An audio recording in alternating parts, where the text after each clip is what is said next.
Tankers Fantasy Football back at you, coming out with them wide receiver ranks, part 2. In part 2, that means NFC, which means some serious big names with the squeaky wrestling chair. And before we get into those rankings, we're going to remind you about the listening league here. The listener league, we got about 4, maybe 5 spots left in the listener league. So if you are down, if you are interested, comment below with your email address, and I will send you an email, an invite to the league, and you will get a free Tankers jersey, 6 Tankers koozie, and the shit gun signed by the Tankers crew. I know our autographs don't mean dick all. We're gonna sign it for your ass anyway. We're gonna send it to you, and I'm gonna buy myself a new shit gun. Alright, so stay tuned later in the show. At the very end, we'll give you the different formats and all the points and everything like Give you that. the scoring format, what's going on with possible draft dates and other things like that at the end of the show. So if you're here for them NFC boys, we're going to get started and we're going to kick it off. It's a tough call between the top 2. We're going to give the slight nod to Julio Jones here, just because I feel like his ceiling is a little bit higher than Odell's. I mean, this guy had 1,400 yards last year and missed 2 games. I mean, he's averaged over 100 yards a game in the last 4 seasons. I mean, that is incredible. That's incredible. And he's only had 1 season where he's had double-digit touchdowns. He had 10 touchdowns back in 2012, but they are talking about targeting more in the red zone. He only had 9 red zone targets last season, which is completely when I saw that, I mean, that is completely unacceptable for the level of sexy boy of Julio Jones. Right. And, yeah, over 100 yards average a game. This guy's locked in at 1,500 to 1,600 yards and can get even close to that 2,000 mark. Oh, yeah. He's playing all 16 I mean, the guy games. had 1,800 yards in 2015. I mean, we're not over 130 catches. Yeah, he's still in his prime. He's still 28 years old out there. He's still grinding. And I don't think he's adding any weapons around him either to take away from those touches. So the only thing, maybe miss a game or 2 for you. And the 2 games he missed last year were weeks like 14 and 15 in the fantasy playoffs, which absolutely murdered you. But don't hold a grudge against old Julio because he's a world beater. He's very well could be the #1 fantasy player out there at the end of the year. So the guy we're talking about that's just a shade below, we're giving it to Odell, and he is nothing to sneeze at either. This guy, 3 years, and we're talking his floor. And every single year that he's played, he's at least 90 catches, 1,300 yards, and double-digit touchdowns. I mean, my goodness, what are you going to say about the guy? The guy didn't have any games under 7 targets last season. That is incredible, and he had 9 games. Wait, 12 games. Yeah, all right, here we go. 12 games where he had at least 9 targets. I mean, my goodness, this guy is out there just feasting. I know Brandon Marshall's there. I know they brought in the tight end through the draft. Evan Ingram. They brought in Ingram through the draft, but I'm just saying, maybe that helps Odell Beckham, because when Victor Cruz was right, I mean, Odell Beckham was feasting out there. Yeah, he did have 100 catches for the first time in his career last year. But I don't know. I feel like his catches might slightly be down. He'll probably be back in that 90 to 95 range, but he's still going to get you the 1,300 to 1,500 yards and the 10 touchdowns. Oh, yeah. This guy is going to be right around or not a little bit above 300 PPR fantasy points, and that is very sexy boy deluxe. Now we're looking at Mike Evans, who is an absolute target monster down in Tampa, getting 173 targets last season. Turning them 173 targets into 96 catches, over 1,300 yards, and 12 touchdowns. 12 touchdowns the second time in his career. Also did it as a rookie.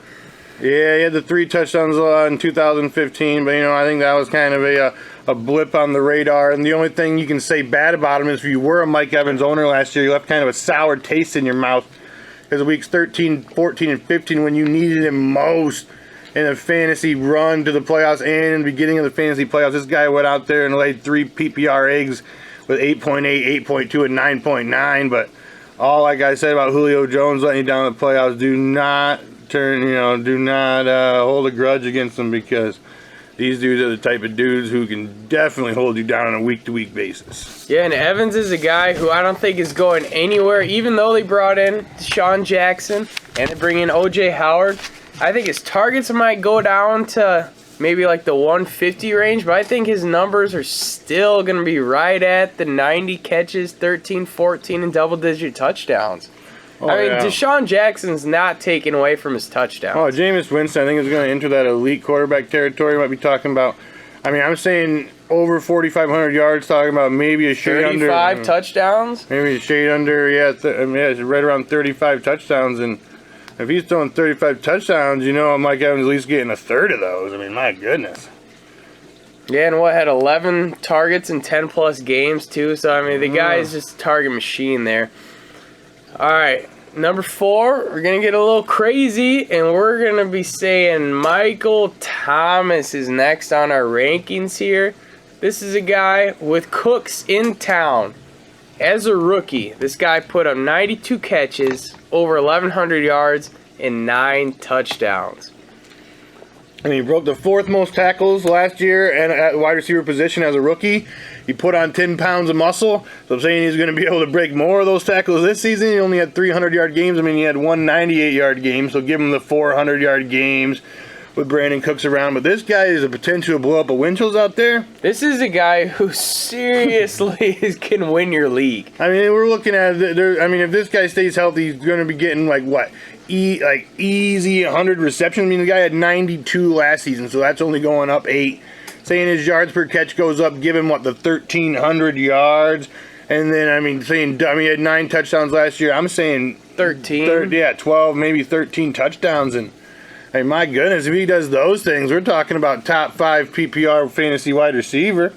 And this guy's getting drafted, the late 1st to early 2nd.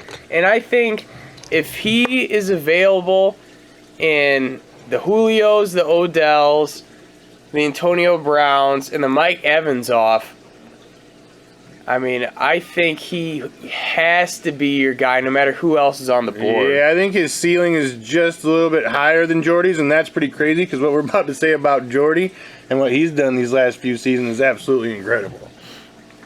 All right, so like I said, we're going to Jordy next. Now, the last 4 full seasons that he's played, he's averaged about 12.5 touchdowns, as well as over 1,300 yards in those seasons. I mean, the guy led the league in red zone targets last season with 25 red zone targets.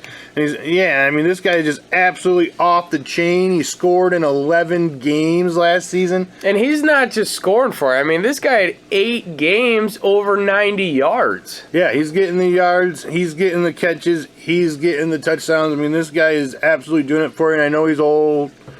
I know he's white. But people are until further notice. He is Aaron Rodgers' sexy boy, and I know Devontae Adams is kind of pushing up, and Randall Cobb has faded into the dark out there, and Jordy Nelson, until further notice in redraft. You're talking about this guy. How could you argue that this guy's not a top 5 fantasy wide receiver? Yeah, redraft, he's easily a back end first round. I think every draft. Keeper leagues, obviously, he's 32. But really hasn't shown any signs of slowing down out there. No. That's incredible. I was kind of, throwing shade on him last year, coming off the ACL, being old and white and everything.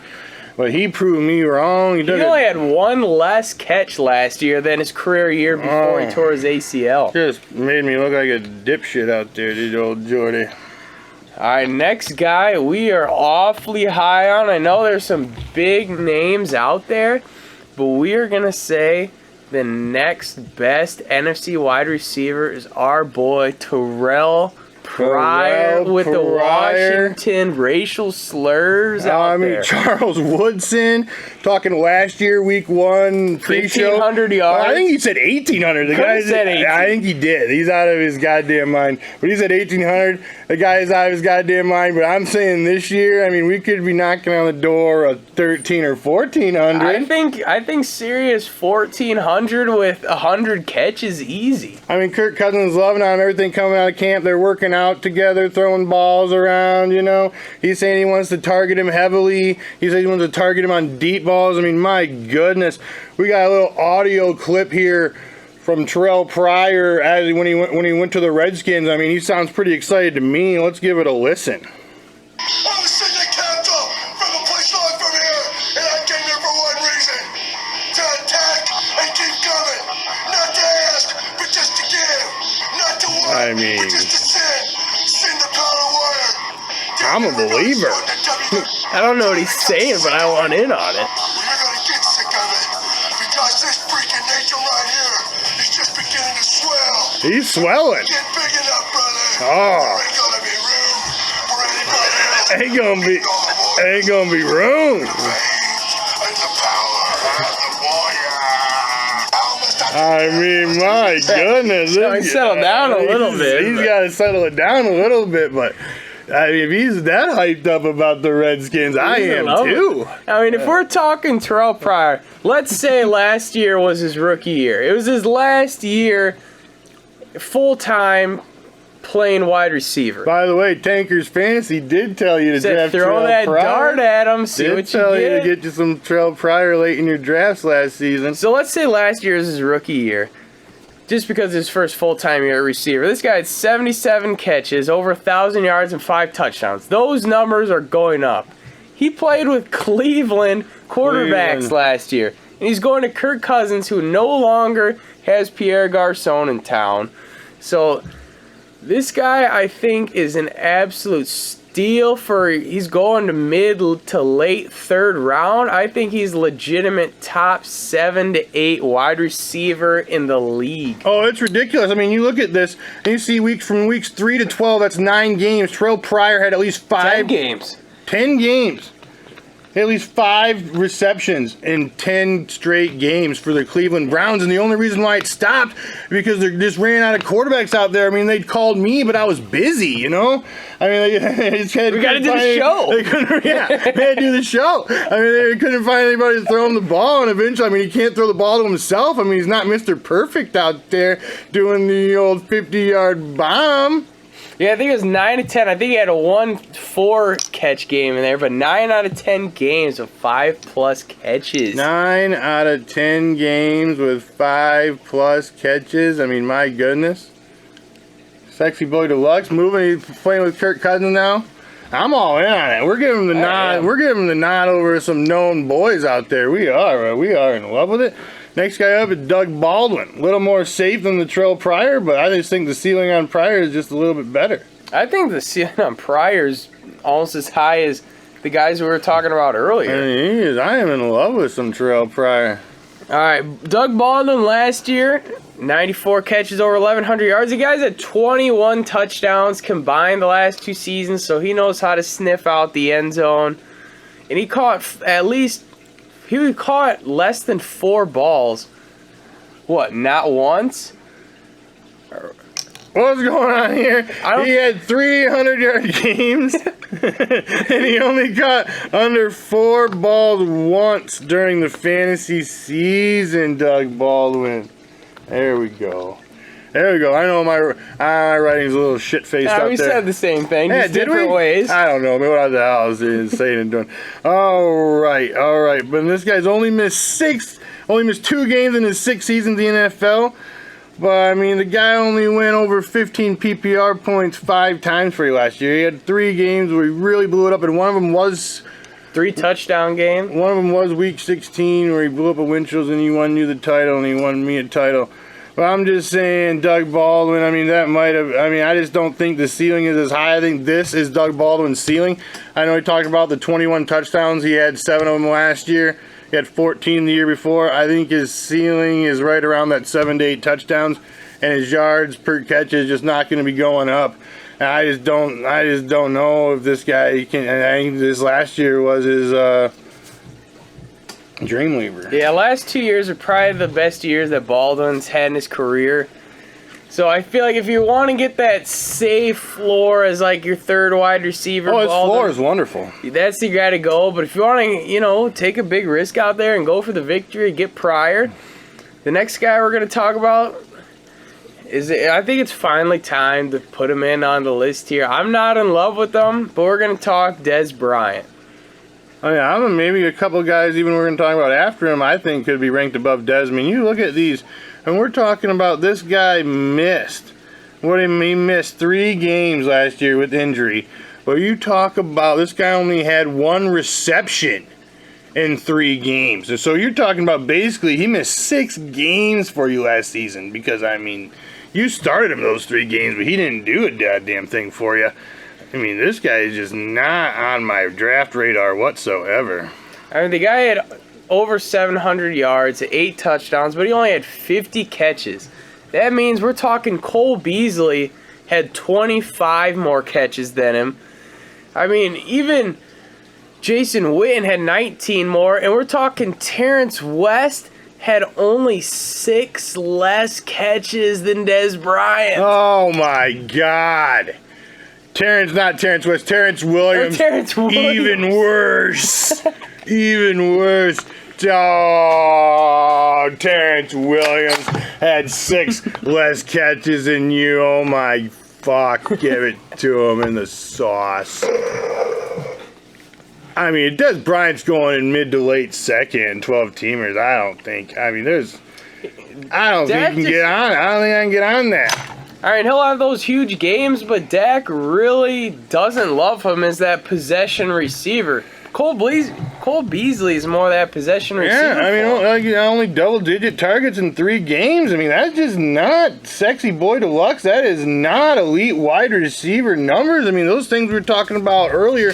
I mean, my goodness, these other guys. We're talking 11 targets in 10 or more games for Mike Evans. We're talking Julio Jones, who missed 2 games, still having 1,400 yards. Yeah. He's missing almost as many games as Dez. Evans is getting 11 targets or more in 10 different games, and Dez can only get double-digit targets in 3 games. We're talking about elite wide receiver. We're talking, get out of my face with the Dez. Yeah, in back-to-back years, he's missed games due to health, and Dak Prescott has shown that he's really not in love with him. Oh, I mean, I just don't think Dak. They're clearly run first. I mean, that's their life. Oh, yeah, they're looking to shorten the games up and definitely give the ball to Zeke as many times as they can. Yeah. So with his ADP in redrafts, I'm staying away from him. I mean, I think Dak Prescott's ceiling is Russell Wilson. I mean, that's not so bad. But I was saying Dak Prescott's ceiling is Russell Wilson. I mean, Doug Baldwin and Dez might kind of have like the same ceiling as well out there, you know? I think Doug Baldwin might have a better floor. Baldwin will get more catches. Oh, yeah. I mean, Doug Baldwin definitely has a better floor. Doug Baldwin floor all day. All right, next guy we're going to hit on, moving to Philly, leaving the Bears. You know, he kind of got rescued away from the shitstorm that is the Bears. He is Alshon Jeffrey. I know he didn't do dick shit for the Bears last season. And it's really bad. I mean, you look at it. I don't know if anyone did besides Jordan Howard. You look at it, he only had 1 100-yard game, and it was week 1. I mean, he didn't score a touchdown until week 8. I mean, oh, God. I mean, what the... I mean, that's just garbage. And only 2 touchdowns all season. But the hopes are up. But I mean, we're hoping Carson Wentz falls in love with them. Well, the hopes are high.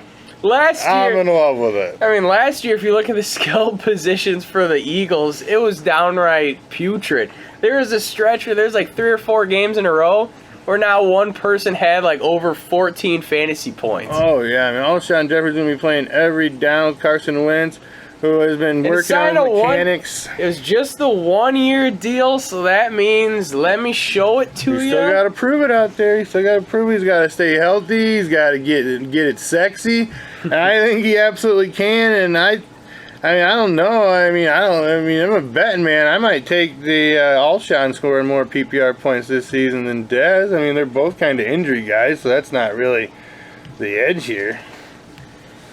All right, we got a guy we were talking about earlier, Davante Adams, who, I mean, this guy went from absolute filth, puke. I mean, he was golden shovel to the dick bum. number 7 overall wide receiver last He year. was a golden shovel dick bum, and number 7 wide receiver with under 1,000 yards is pretty badass. I mean, the guy had 12 touchdowns, 75 receptions. I mean, he had 4 games over 100 yards. I mean, he was just getting it done. And if he can continue to build a rapport with Aaron Rodgers as Jordy Nelson fades a little bit due to age, I mean, if you're looking at the next couple, 2-3 years, Davante Adams, if he could keep it going, could become a very elite, sexy boy wide receiver.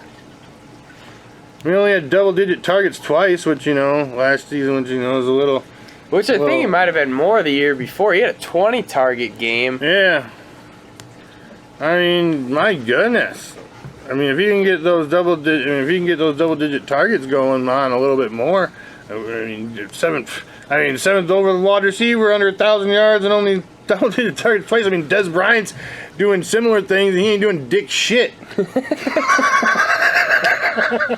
Hey, my goodness, why isn't Davante Adams ranked higher, baby? I'm saying give it to him.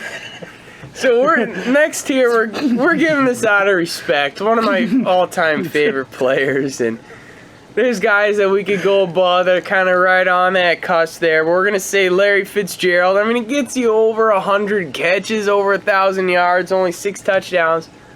I'm saying draft him and then you sell him, because look at these splits. Oh, we're going to talk about it. I know in 2015 he started off hot and kind of faded pretty hard down the stretch, but I'm saying last year it was ridiculous. We're talking about from weeks 1 through 10, his lowest PPR score was better than his PPR average from weeks 11 through 16. And we're talking about this guy's first 9 games, which was that 1 through 10, he averaged 18.5 PPR points. Which is totally super done. Sexy, borderline wide receiver 1 numbers.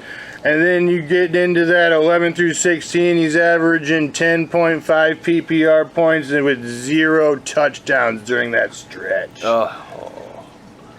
And he's fading into the dark, and I just don't think you can rely on him when your season is on the line. And I don't think you can rely on Carson Palmer either. No, I think they're both kind of fading into the dark out there together. Swan song and it. I mean, that's ridiculous. That is just ridiculous. 8 points difference between his first 9 games and his last 6. I mean, I'm not counting week 17 because that's not fantasy football relevant here. But I mean, my goodness, that is just ridiculous spreads. All right, now we're gonna talk about. We got some Golden Tate. I mean, this guy was getting cut first 4 weeks of the season, doing absolutely nothing for you, and then blows it up for about 180 yards or so in a tutty. And really, I feel like where he's going is still pretty good value. Yeah, I mean, he's still going to be probably the number 1 target in there, number 1 reliable guy for Matthew Stafford, who was the 7th quarterback last year, 7th fantasy quarterback last year. I mean, I don't think he's going to love you sexy very much. I think he's going to be kind of in that. He's kind of like a Jarvis Landry type of the NFC. He's looking to get you that 13, 14, maybe 15 PPR points, average in that range, maybe with a couple weeks where he squirts into the end zone for you. But he's not really an end zone guy either. But I mean, I think if you're looking for steady win ready with a really good floor, I think you're looking at Golden Tate in the middle rounds there. Yeah, Marvin Jones had a couple huge games. Was looking, is this guy going to be a wide receiver 1 by the end of the year? People are getting hyped about it. If you sold high on Marvin Jones, congratulations, because that was the best deal of your life. This guy faded to the dark so hard, and it never looked back. He never came back. Yeah, and I feel like he will get a little better this year. Anquan Bolden's not going to be there anymore, so that possession receiver's kind of out. They also brought in a couple blocking tight ends, so maybe that frees up Ebron a little bit. Maybe Ebron can stay healthy for the first time in his life. But, yeah, I think if anything, Tate's going to get better, and I definitely think Marvin Jones will be a little bit more consistent this year. All right, we're going to throw out some guys here. The rest of this isn't going to be necessarily rankings, but we definitely want to hit on these guys and kind of give you some Maybe some draft action or about 'em. don't draft kind of situation here. Yeah. Let's say, I'll give you some Brandon Marshall. What are you feeling about Yeah, let's that? do the Giants receivers here. So we already talked Odell. Let's do Marshall And Sterling Shepard. and Sterling Shepard. ADP being considered, we're going draft or don't draft Marshall and Shepard. I'm saying don't draft Brandon Marshall. He's going kind of late 4th to early 5th. And Sterling Shepard, I am drafting him. This guy's People are getting no none. respect. Absolutely none. He's getting drafted with the scrubs. He's getting Bear bored. wide receivers. He's getting drafted like 15th round. And this guy was getting drafted like 7th, 8th, 9th round last year. We're talking he had a very nice, very solid respectable rookie season. year. And this guy, He was looking to his build up that stock so is hard. in half. If they wouldn't have brought in Brandon Marshall, we'd be talking about Sterling Shepard getting drafted in the 4th or 5th round.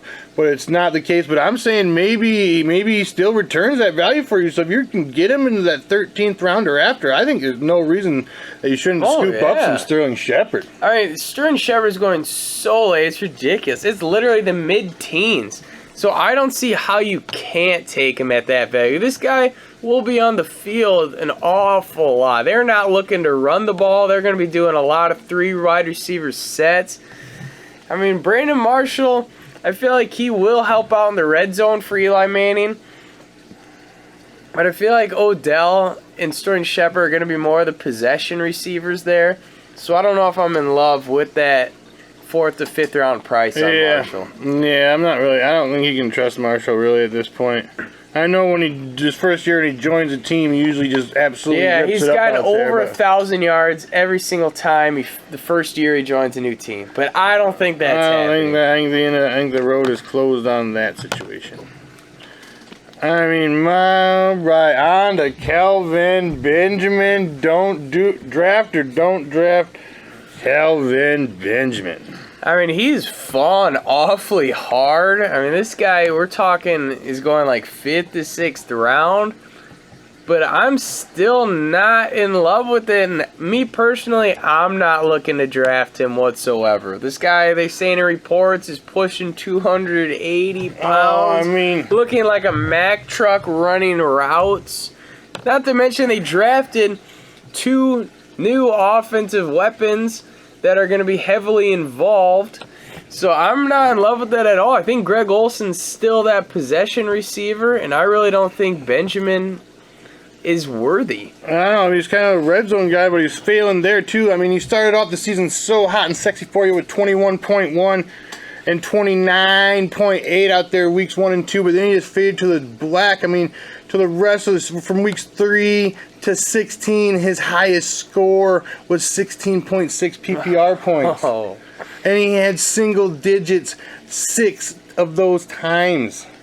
Oh, my goodness, Kelvin Benjamin. I mean, what is even happening out there? they bring in McCaffrey, who I think is actually going to get a lot of catches as well. They bring in Curtis Samuel that they drafted, who's actually a very similar player to McCaffrey. He's probably going to line up at receiver, but he'll be doing a little backfield work too. He's kind of like a more polished wide receiver of like a Percy Harvin type guy there. Yeah, I just don't know. I mean, Kelvin Benjamin's stock has slipped a little bit, but I just don't think I can get up on it after what I just said to out there. I mean, my God. All right, next guy here, Jamison Crowder. I am buying think you can draft think some Jamison I- Crowder at his current average at ADP. He's going like 6th round, and I actually feel really good about it. If you get Crowder as your 3rd wide receiver, even as your 2nd wide receiver, I think he's gonna return wide receiver 2 value for you this year. You say he's a second wide receiver. He's going to be playing in 2 wide sets, so he's going to be out there almost the entire game. I mean, he's probably going to be moving in the slot when they go into the 3 wide sets, but that's good for him in my eyes.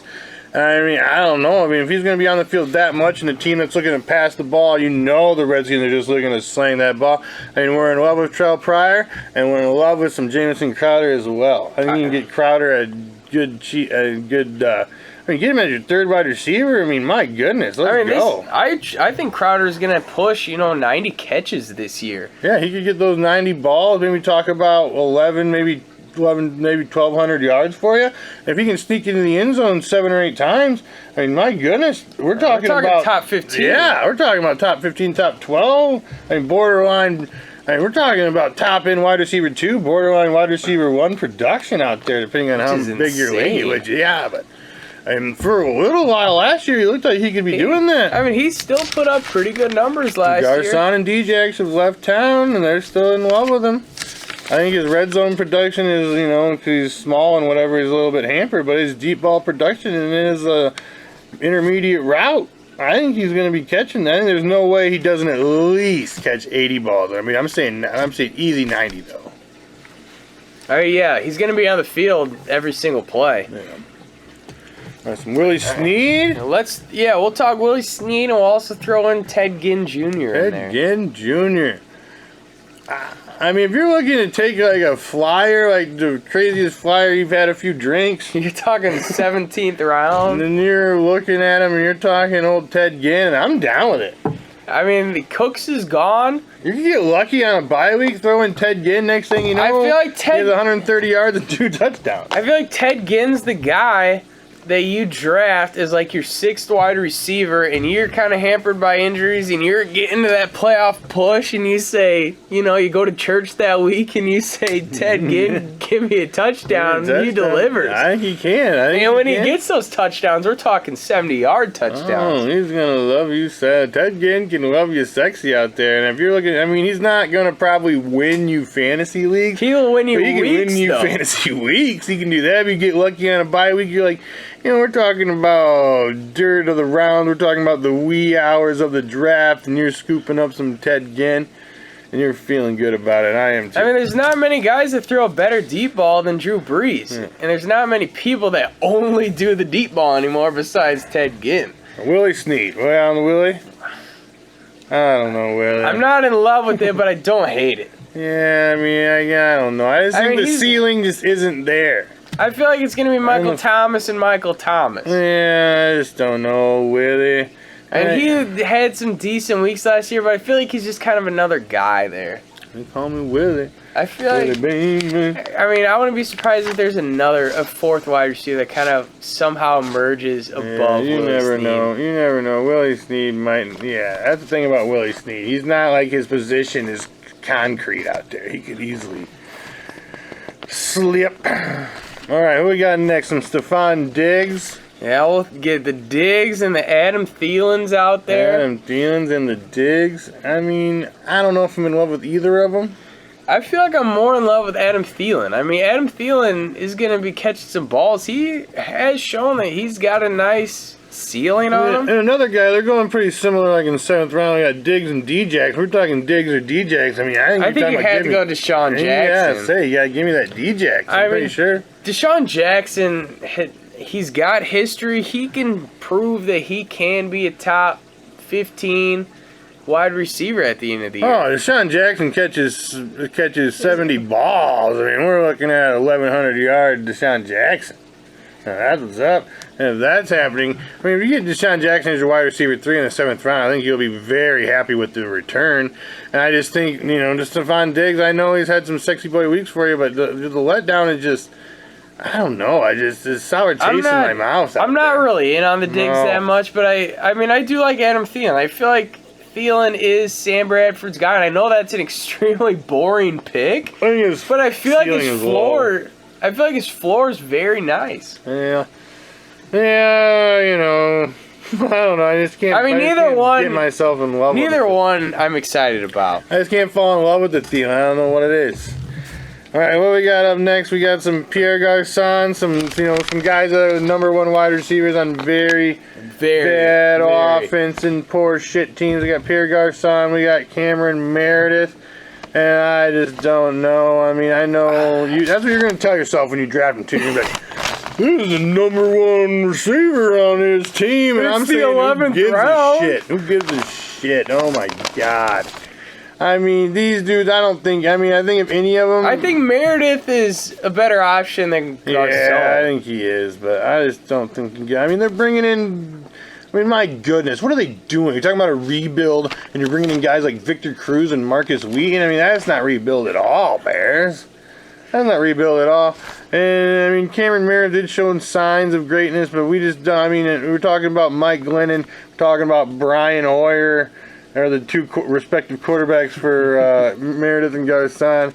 I just don't know. I mean, just Bears alone, bear down, give it to Meredith, I guess. But what about Kevin White in there? oh, he doesn't even exist. I don't think he exists. I think he's a fake person. I think he's a lie.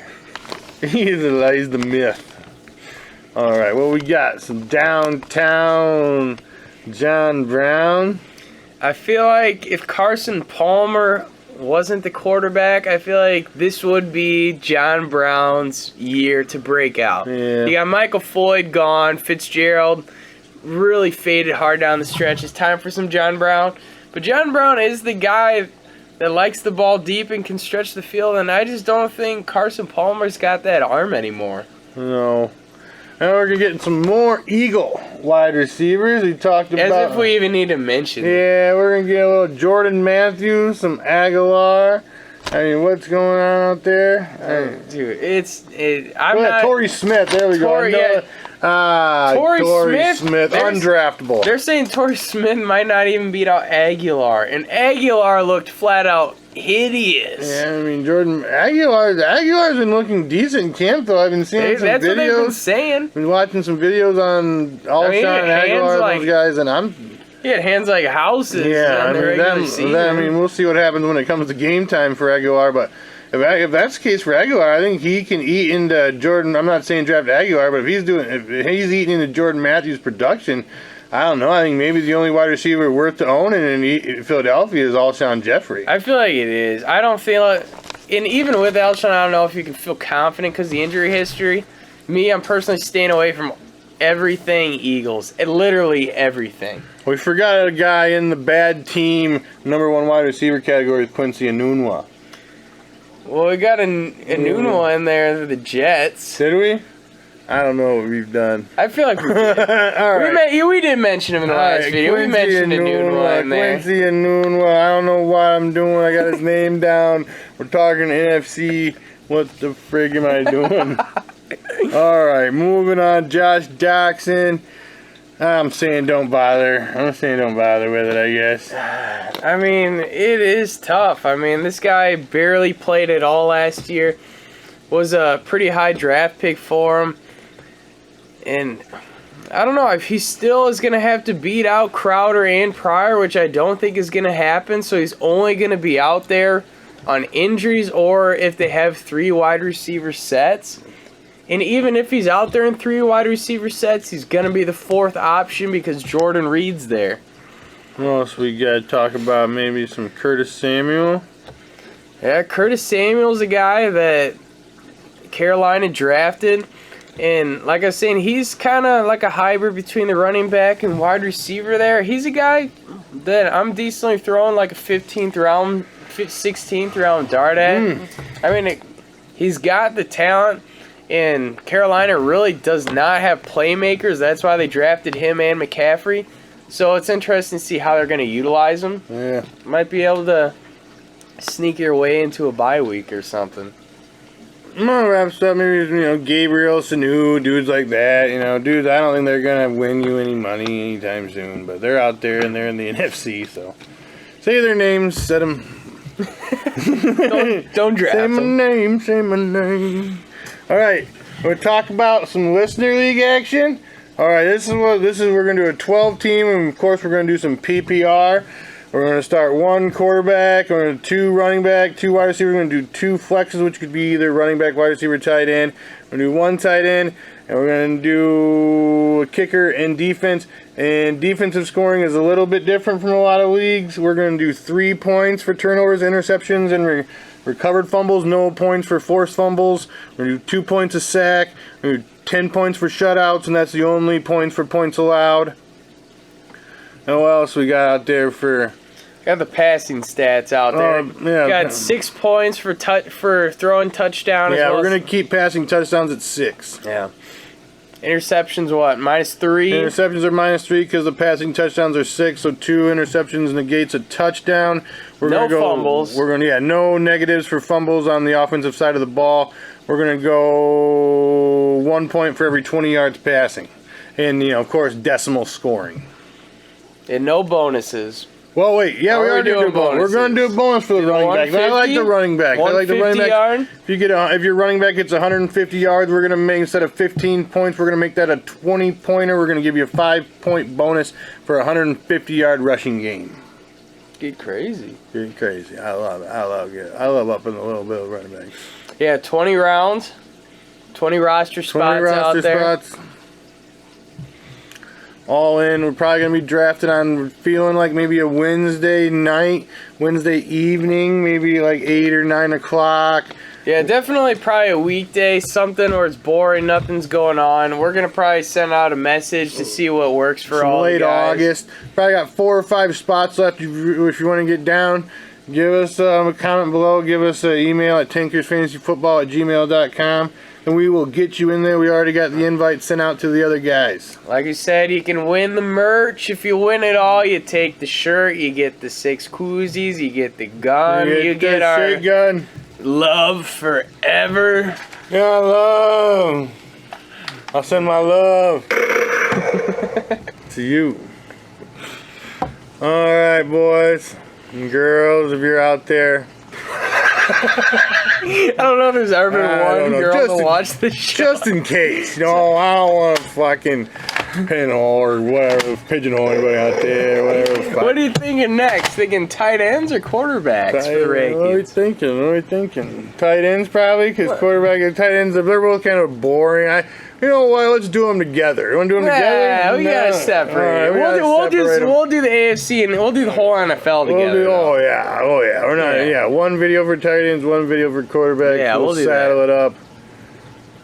Saddle up. And We will not be saddle doing it up. kickers or defense. Saddle up. You think any mock drafts coming up? Want some mock drafts? We're gonna do some mock drafts soon. I think we're gonna do some different versions where we're gonna show you. We're gonna force each other's hands to force to take running back rounds 1 and 2, just to see what they look like. Then a week or 2 later, we're gonna do a mock draft where we do the no running back technique. So we're gonna force to take 3 wide receivers rounds 1 through 3. Kind of see what you get. I think we should, man. We might do for the quirky leagues. Might do like a 2 quarterback mock draft. Maybe out there do like a quick run. Maybe a quick look at that, and then possibly maybe some standard action. We haven't even hit on the standard draft this season. And I'm not really a standard guy, but we'll do it for them. In case there's some diehards out there. There's no, We don't judge you. Yeah. Oh no, everybody love everybody. Love them sexy. He-Man, Brock Lesnar, Piggy bank, Peggy Banks, and the like. Diddy's passed out in the chair. Nintendo. That's that. Alright, now we're just rambling We're on, rambling so on we about better this. end it, wrap it up. We will get you. We're gonna go tight ends next time. Then we're gonna hit you up on some mocks. Once again, thanks for watching. Make sure you subscribe. Make sure you get the email down below so we can get you in the league to win free merch. Have a good time. Oh, we love you so much. Thanks a lot for watching. We'll catch you later.